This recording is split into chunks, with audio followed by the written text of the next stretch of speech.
Clippers were up 2-1.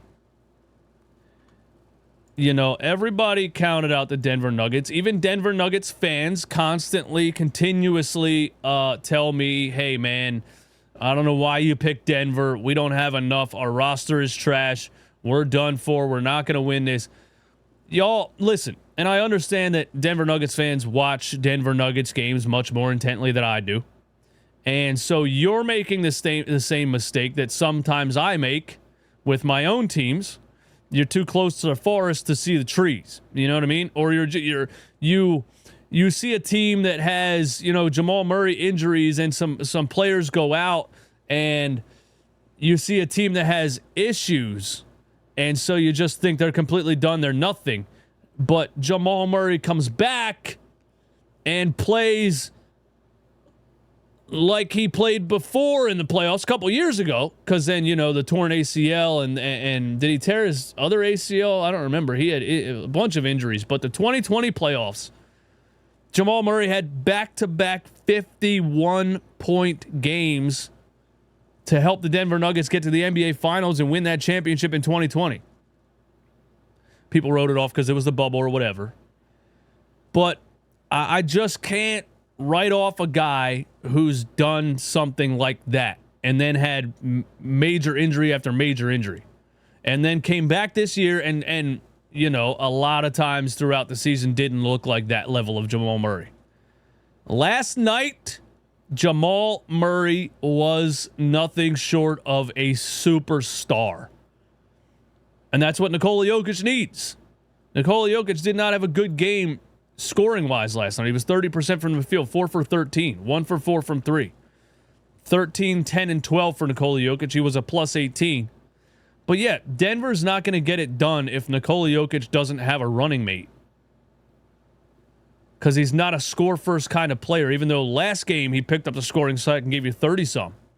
Jamal Murray was a superstar last night. From start to finish, tough shot after tough shot after tough shot after tough shot. The LA Clippers had no answer for it. 43 points, 7 assists, 65% from the field, 8 for 14 from 3, 17 for 26. Jamal Murray was that 2020 Jamal Murray last night. And that team, by the way, in 2020, wasn't expected to go as far as they went. If you get this level Jamal Murray for the rest of these playoffs, this team can shock a lot of people. And I know they don't have the defensive roster they used to have. You know, Kentavious Caldwell-Pope is gone. Some other players are gone. Their backup center is DeAndre Jordan. He's terrible. And you should probably just run Aaron Gordon at backup center in small ball lineups. But when you got Zubac out there, they're trying to match the size. So then it's not a perfect team. But with Jamal Murray playing like that, the Denver Nuggets can shock a lot of people. And they're shocking a lot of people right now because on paper, healthy Kawhi Leonard and that Clippers team with the depth that they have and how Harden was playing all season and most of these playoffs and how Norman Powell was playing all season, people had the Clippers sweeping them. People had the Clippers 4-1. The Nuggets are up 3-2. And a major reason for that is the playoff rising ability of Jamal Murray and the playoff shrinking ability of James Harden. Ladies and gentlemen, playoff James Harden is here in full effect. Last night in a pivotal game 5 to put the Clippers up potentially 3-2 to take a lead in the series, to go back to LA. James Harden puts up 11, 8, and 5 on minus 16. Not a single 3-point field goal made. 4 turnovers, 9 whole shot attempts. James Harden was terrible. And you know what the Denver Nuggets did? Which is shocking because it's hard to stop Kawhi Leonard. And you would think we can't double team Harden because Kawhi's going to cook us. And so a lot of this is on the shoulders of Kawhi Leonard too, because he had like a 40-plus point game, I think, game 2 of this series that looked like, oh shit, Kawhi Leonard's healthy. The Clippers aren't going to be stopped by anybody. So it's not just on James Harden's shoulders, but the Denver Nuggets had a clear strategy. Take the ball out of James Harden's hands, be physical with him, frustrate him, and it worked to perfection. James Harden turned back into 2015 James Harden, trying to foul bait, yelling at officials, leaning and hooking the arm, throwing his arms up. Instead of getting back on defense, standing there holding his arms up, yelling at the officials. I mean, he completely shrunk. They got under his skin with the physicality, and he started doing what he always does, which is instead of changing the way that you play and fighting through the adversity, he started blaming other people, blaming the officials, and completely disappeared. And this is the mentality that he has that I've seen time and time and time again. He will not fight through that adversity. He will start to point the finger. I want it to be wrong. James Harden's great when he's in the right mindset and he's playing great. He's one of the best point guards I've ever seen. I say it all the time. But this is just a classic James Harden disappearing act. And the Clippers go down 3-2. Speaking of Kawhi Leonard, 20 points, 8 for 15, 11 assists for Kawhi. Which tells you that the Clippers or the Nuggets were also flying at Kawhi Leonard. Make somebody else beat you. I would say that Norman Powell, in a game like this, where the Nuggets have a strategy of flashing around screens and attacking James Harden and double teaming Kawhi Leonard probably every time he touches the ball, Norman Powell had an all-star season.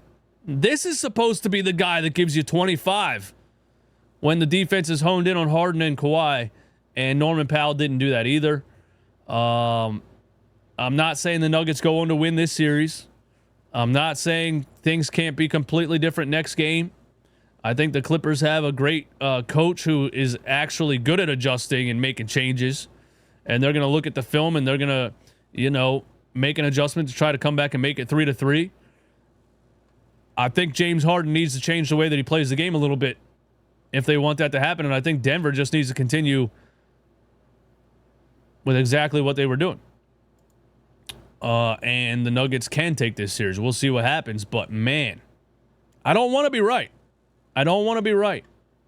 But James Harden in the playoffs, when it matters the most, man, this is just what he does. And those James Harden stands that have come at me all season, look what James Harden's doing.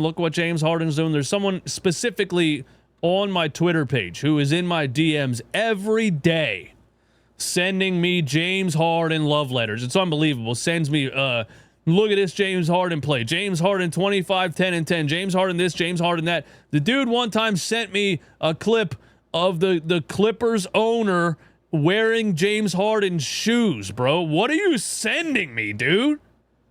You think I give a fuck that Steve Ballmer is wearing James Harden's Adidas shoes, man? What the level of standness, the level of stand some of the people have for James Harden is borderline sus. Where are you guys at, man? 11 points last night in a pivotal loss.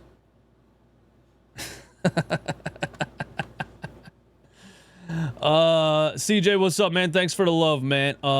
Philly sucks, bro. We already know that.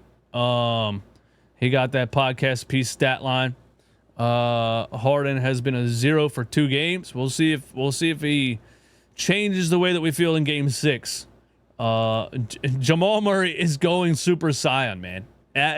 Bro, superstar, And my boy Swipe McCann likes to say all the time that Jokic has never played with an all-star, and Jokic has never played with an all-star level player. And I'm like, come on. 2020 playoff Jamal Murray was a superstar.